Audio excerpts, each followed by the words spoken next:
You ever notice how big projects, I'm talking everything from a new skyscraper downtown to just remodeling your kitchen, they always seem to go over budget and blow past their deadline? Well, that's not just bad luck. It's actually a simple, systematic error at the very heart of how we plan. Today, we're going to pull back the curtain on a really dangerous illusion called the flaw of averages. Think about any project. What's the first question everyone asks? How long is it going to take? We crave a deadline, right? A target on the wall, a single date we can circle on the calendar. And right on its heels, of course, is the other big one: how much is it going to cost? We need that bottom line number, that one budget figure we can pin everything on. And right there, that's the problem. In our search for some kind of certainty in a world that's anything but, we demand one number for the deadline and one number for the budget. But trust me, relying on that one little number, that simple average, it's a huge mistake. So here's our game plan. First, we're going to expose what I call the tyranny of the average. Then we'll look at a real-world case of how averages can totally crash a project and even create illusions about fairness. After that, we'll talk about a cure for this flaw. And finally, learn how to start thinking beyond just a single number. All right, first up, the tyranny of the average. Let's put a proper name to this thing and really see what's going on under the hood of our thinking. Okay, so formally it's known as the flaw of averages. It's what happens when we take a whole range of possible outcomes, a distribution, and just swap it out for one single number. This tiny act of simplification is the very reason, as one source put it, that most projects are behind schedule, beyond budget, and below projection. Sound familiar? Now, I know that might sound a little abstract, so let's make it real. Let's dig into a real-world story of how this exact flaw led to an absolute financial disaster. So, picture a massive aircraft maintenance project. The plan seems pretty straightforward. You take off the wings, then you have teams work on the main body, the left wing and the right wing, all at the same time, in parallel. Once all that's done, you put it all back together again. Simple. The project managers, they looked at all their past data, and they made a plan based on averages. They figured, okay, removing the wings takes about 1 week.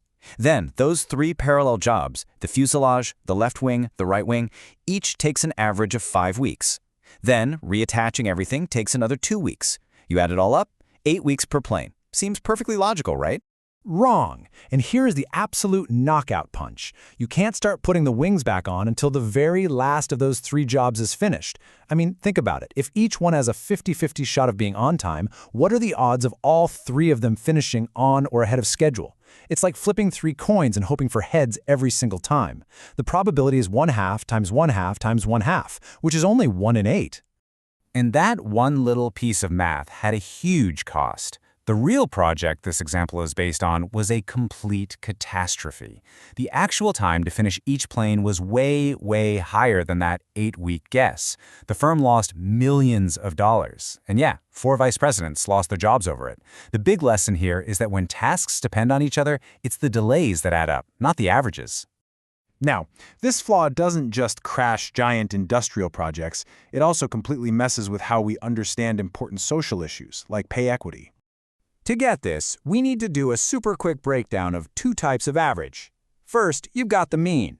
That's the one we all learned in school. Add everything up, divide by how many there are. But it's super sensitive to really high or low numbers. Then you've got the median. That's just the number smack in the middle if you line everything up from smallest to largest. And honestly, it often gives you a much better picture of what's typical. So check out how this actually plays out.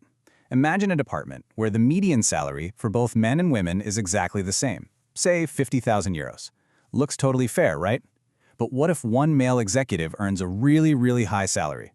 Well, that one outlier yanks the mean male salary way up to 60,000 euros, while the female mean stays put. So if you only look at the mean, it looks like there's a big pay gap when the typical person's experience is actually identical. This is exactly why context is everything. As the folks at PayGap point out, organizations have to be incredibly careful and transparent about which numbers they're showing you. The lesson is crystal clear. The kind of average you use can tell 2 totally different stories, and believe it or not, both can be true at the same time. So if relying on a single number is so dangerous, what's the alternative? Well, that brings us to the cure. Instead of thinking in single points, we need to learn to think in ranges and probabilities. The solution is a really cool technique called a Monte Carlo simulation, but let's forget the fancy name and just think of it as a card game. For every uncertain piece of your project, like how long a task will take, you create a whole deck of cards representing all its possible outcomes.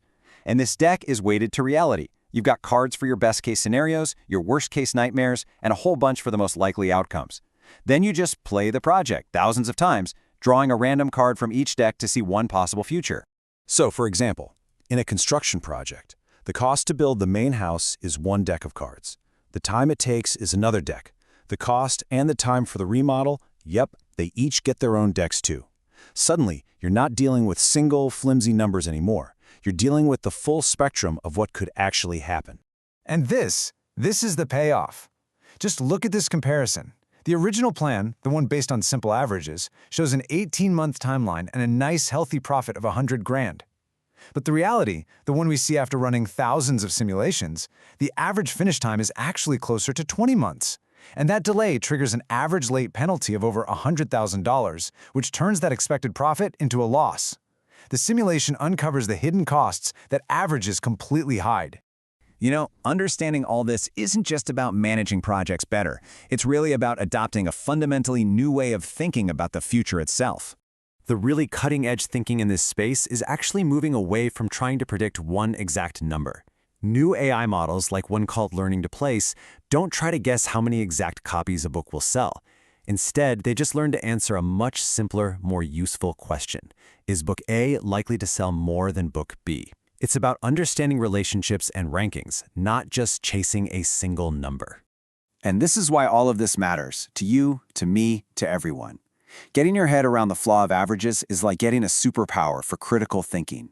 It trains you to be skeptical anytime someone gives you a single-point forecast, whether it's in a news article, a business plan, or a political promise. It gives you the power to ask for the range, to see the whole picture of possibilities, and to really understand the true shape of risk and opportunity. So I'll just leave you with this one question. The next time someone hands you a simple average and calls it a plan, will you have the courage to ask for the rest of the story? Because a lot of the time, the average is exactly where the real story gets lost.